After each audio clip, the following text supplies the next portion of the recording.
Salam, hər vaxtınız xeyir olsun değerli izleyiciler. Hal-hazırda sizleri Dubay'dan salamlayırıq.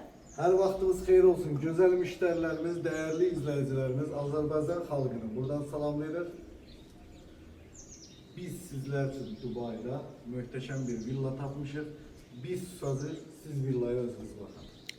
Bu arada sizlere bir sualım var. Bu xalçanın qiymətini kim təxmin eləsə, Rüfət Aynur daşınmaz əmlak olarak biz Dubai'ye size bir tane tur. 3 günlük. 3 günlük olsun 5 günlük. Olsun. 5 günlük komentaryalarda gözləyirəm. Bunun qiymətini, yaxın bir qiymət yazana 5 günlük bizden istirahət. İndi isə bir susaq videolar.